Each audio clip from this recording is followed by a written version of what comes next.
মানবতার বন্ধনে পরাণের বরিশাল সম্মাননা সংস্কৃতি ও সমাজ কল্যাণের এক অনন্য আয়োজন। সময়ের ভাবনা নিউজের স্টাফ রিপোর্টার নাসরিন আক্তার জানান, বরিশাল নদী আর মানুষের শহর, ঐতিহ্য, সংস্কৃতি এবং মানবিক মূল্যবোধের এক অনন্য মিলনস্থল। আর সেই বরিশালে সমাজসেবামূলক কর্মকাণ্ডের মাধ্যমে মানুষের হৃদয়ে জায়গা করে নিয়েছে পরাণের বরিশাল মানব কল্যাণ সংস্থা। গত 6 জুন বরিশাল নগরীর রিভারভিউ চাইনিজ রেস্টুরেন্টে অনুষ্ঠিত হয়েছে সংগঠনটির এক ব্যতিক্রমী আয়োজন। আজীবন সদস্যদের সম্মাননা প্রদান, আলোচনা সভা, সাংস্কৃতিক অনুষ্ঠান এবং নৈশভোজকে ঘিরে সৃষ্টি হয়েছিল এক উৎসবমুখর পরিবেশ। অনুষ্ঠানস্থলে প্রবেশ করতেই চোখে পড়ে সুসজ্জিত পরিবেশ, রঙিন আলোকসজ্জা, ফুল দিয়ে সাজানো মঞ্চ এবং অতিথিদের উষ্ণ অভ্যর্থনা যেন অনুষ্ঠানের সৌন্দর্যকে আরও বাড়িয়ে তুলেছিল। পরাণের বরিশালের 41 জন তরুণী একই রঙের শাড়ি পরে অতিথিদের ফুল ছিটিয়ে বরণ করেন। তাদের হাসি মাখা মুখ আর আন্তরিকতা অতিথিদের মুগ্ধ করে। এই ব্যতিক্রমী আয়োজনে অংশ নিতে বরিশালের বিভিন্ন শ্রেণী পেশার মানুষ উপস্থিত হন। সমাজসেবক, শিক্ষক, চিকিৎসক, সাংবাদিক, ব্যবসায়ী ও সাংস্কৃতিক ব্যক্তিত্বদের উপস্থিতিতেই অনুষ্ঠানটি হয়ে ওঠে প্রাণবন্ত। পবিত্র কুরআন তেলাওয়াতের মাধ্যমে অনুষ্ঠানের আনুষ্ঠানিক সূচনা হয়।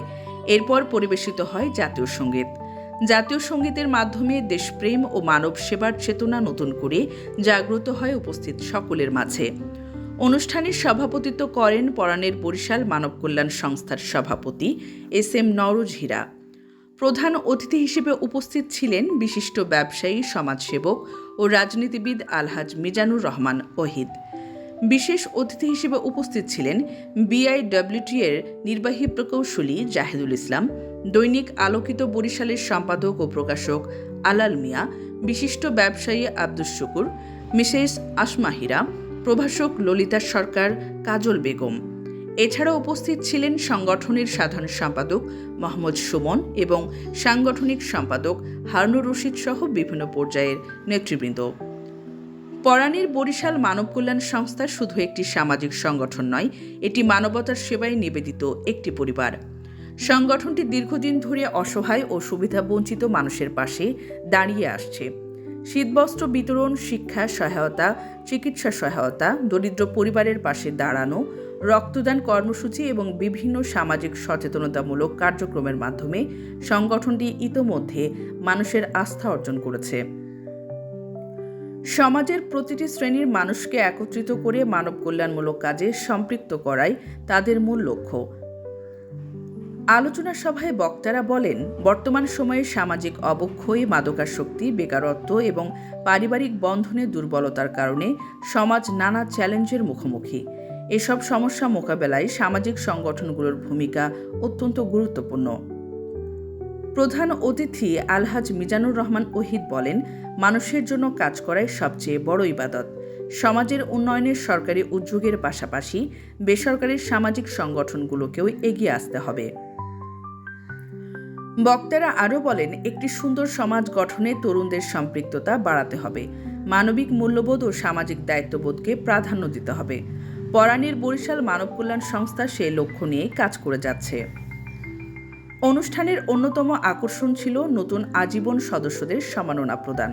সংগঠনের সঙ্গে সম্পৃক্ত হয়ে সমাজসেবামূলক কর্মকাণ্ডে অবদান রাখার প্রত্যয় ব্যক্ত করেন নতুন সদস্যরা।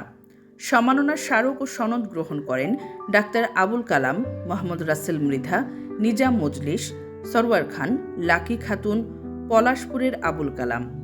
সম্মাননা গ্রহণের সময় উপস্থিত দর্শকরা করতালির মাধ্যমে তাদের অভিনন্দন জানান।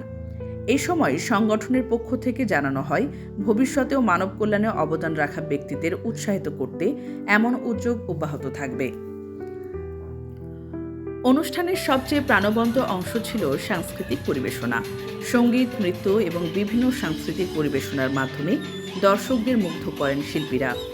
বিশেষভাবে আলোচনায় আসে বৈচিত্র্যময় জনগোষ্ঠীর তৃতীয় লিঙ্গের সদস্যদের অংশগ্রহণ। তাদের মনোমুগ্ধকর নৃত্য পরিবেশনা উপস্থিত দর্শকদের করতালিতে বারবার মুখরিত করে তোলে অনুষ্ঠানস্থল। এই পরিবেশনার মাধ্যমে একটি গুরুত্বপূর্ণ বার্তা উঠে আসে, সমাজের প্রতিটি মানুষ সমান মর্যাদা ও সম্মানের দাবিদার। ধর্ম, বর্ণ, লিঙ্গ কিংবা সামাজিক অবস্থান নির্বিশেষে সকলকে সঙ্গে নিয়ে গড়ে উঠতে পারে একটি মানবিক সমাজ। সাংস্কৃতিক অনুষ্ঠানটি শুধু বিনোদন নয়, বরং ছিল সামাজিক সম্প্রীতি ও অন্তর্ভুক্তিমূলক সমাজ গঠনের একটি প্রতীকী উপস্থাপনা। অনুষ্ঠানের সার্বিক পরিকল্পনা, গ্রন্থনা, উপস্থাপনা ও বাস্তবায়নের দায়িত্বে ছিলেন সংগঠনের সভাপতি এস.এম. নওরোজ হীরা। তার নেতৃত্বে পরাণের বরিশাল মানব কল্যাণ সংস্থা আজ একটি সুসংগঠিত সামাজিক প্ল্যাটফর্ম হিসেবে পরিচিতি পেয়েছে। সংগঠনের সদস্যরা জানান, ভবিষ্যতে আরও বৃহৎ পরিসরে সমাজ কল্যাণমূলক কর্মকাণ্ড পরিচালনার পরিকল্পনা রয়েছে। মানুষের জন্য কাজ করার যে অঙ্গীকার নিয়ে যাত্রা শুরু করেছিল পরাণের বরিশাল মানব কল্যাণ সংস্থা, সেই অঙ্গীকার আজ আরও শক্তিশালী হয়েছে। সম্মাননা, আলোচনা এবং সাংস্কৃতিক আয়োজনের মধ্য দিয়ে সংগঠনটি প্রমাণ করেছে মানবতার সেবাই তাদের মূল শক্তি। একটি সুন্দর, মানবিক ও কল্যাণমুখী সমাজ গঠনে এই ধরনের সংগঠনগুলো গুরুত্বপূর্ণ ভূমিকা পালন করে যাচ্ছে। নৈশভোজ ও সৌহার্দ্য বিনিময়ের মধ্য দিয়ে শেষ হয় এই বর্ণাঢ্য আয়োজন। তবে শেষ হয় না মানব সেবার পথ চলা, বরং নতুন স্বপ্ন, নতুন পরিকল্পনা আর মানুষের জন্য কাজ করার নতুন অঙ্গীকার নিয়েই এগিয়ে চলেছে পরাণের বরিশাল মানব কল্যাণ সংস্থা। আমার ধর্মীয় মতে আল্লাহর রাসূল বলেন, দরজাটা প্রথম খুলে তুমি ডানে বামে তোমার দরজার বাইরে দেখো। আসলে প্রথমত প্রতিবেশী। আসলে আমরা অনেকভাবেই ওই যে একটি কথা আছে যে আসলে যার যার সামর্থ্য অনুসারে সে করলেই হয় আসলে, তাই না? তাহলে সকলের এটা একত্রিত করলে এটা অনেক সময় অনেক বড় হয়ে যায়। আসলে অনেক বড় কিছু লাগে না। যে অনেকে যেমন ধরেন আমার ধর্মীয় মতে আমি অনেক সময় বলি, বুঝাইতে চেষ্টা করি, কারণ আমাদের মতো মানুষ তো আমরা সারাদিন কথাই বলতে হয়। আসলে কিছুই যখন দিতে পারবো না একটি মানুষের সঙ্গে, তখন ভাবি কি মাথার ভিতরে গরম থাকলেও একটু হাসি মুখে কথা বললে দেই। এইটা তো এই লোকটা আশা করতে পারে, কোথা থেকে রিক্সা ভাড়া দিয়ে আসছে, এটাও কিন্তু আমাদের ধর্মের মধ্যে বিধানে রয়ে গেছে আসলে। তো আমি জানার চেষ্টা করব আরো গভীরে, যে আমার যদিও বাস্তবত অভিজ্ঞতা নেই, হীরাবাইয়ের কাছ থেকে আমি তিল করে জানার চেষ্টা করব। আর আমি এই সংগঠনের সাথে আমি জানি না আমার মতো ক্ষুদ্র মানুষকে জড়াবে কিনা। তো আমি আবেদনটা আমি জাতির উদ্দেশ্য যদি এখানে দিয়ে দেই, তাইলে হয়তো আমাকে ফেলতে পারবে না, এটা হয়তো আমি বুঝতে পারলাম। তো আমি স্বেচ্ছায় বলবো এই সংগঠনের সাথে যে আমি বিশাল এক প্রকাণ্ড প্রশস্ত মানুষ না হই, আমি ক্ষুদ্র পরিসরেও তো থাকতে পারবো, তাই না? তো সেইভাবে চেষ্টা করব, আমি জানার চেষ্টা করব, সুশৃঙ্খলভাবে আমরা অনুষ্ঠানটা সম্পন্ন করার চেষ্টা করব। যে কথাটি আমি আবারও বলতে বাধ্য হইলাম, এটা হলো একটি বড় একটা ব্যাপার, ঠিক আছে? ধরেন আমার ঘরে যদি 10 জন মানুষ থাকে, একটি কাজকে 2 ভাগে ভাগ করা হয়, একটি হলো পরিকল্পিত আর একটি হলো অপরিকল্পিত হবে। একটি ঘরে যদি 5 জন মানুষ থাকে, যদি পরিকল্পিতভাবে খাওয়া দাওয়া করে তাহলে 1 কেজি মাংস দিয়েও 3 বেলা খেতে পারে। আর যদি অপরিকল্পিতভাবে খায়, ওই পাতিল টেবিলের উপর উঠাইয়া আলু দিয়ে ওইটার মধ্যে গামছা পরিয়ে নামিয়া, বাংলা কি কথা বুঝতে খুব কষ্ট হয়? মনে করেন অপরিকল্পিতভাবে যদি খায় তা 3 জনেও ওই আধা বেলায় শেষ হয়ে যাবে। এইখানে পরিকল্পিত এবং অপরিকল্পিত দুটি শব্দ। তো আমি বলবো আমরা মানুষের জীবনের সুশৃঙ্খল, এটা একটা ফ্যাক্ট, কিন্তু যেটা আমাদের টোটালি বলতে গেলে আমাদের ভিতরে আমরা কেউ কথা দিয়ে বলতে পারি যে আসলে আমি আজকের দিনটা আমি সুশৃঙ্খলভাবে কাটাইছি, আমি একটু অন্যভাবে বললাম। আসলে আমাদের ভিতরে এটা খুব কম।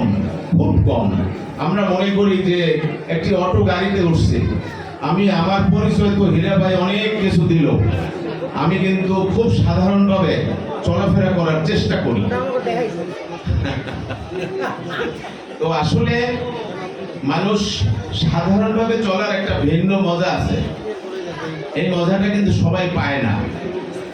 আর প্রতিষ্ঠান চালানোর একটা ভিন্ন মজা, কেউ ভাবে সবাইকে নিয়ে খাইতে পারলে এটার ভিতরে একটা ভিন্ন মজা, আর কেউ ভাবে আমি সব খাবো, দরজাটা আটকেইয়া ভালো খাবো। এখন মানুষ আসলে যে যেভাবে জীবনটাকে, কেউ মদ পিছেও দুধ খায় আর কেউ দুধ পিছেও মদ খায়। এখন আসলে লাইফটাকে মানুষ যে যেভাবে করতে পারে, যে যেভাবে নেয় আসলে, ঠিক আছে?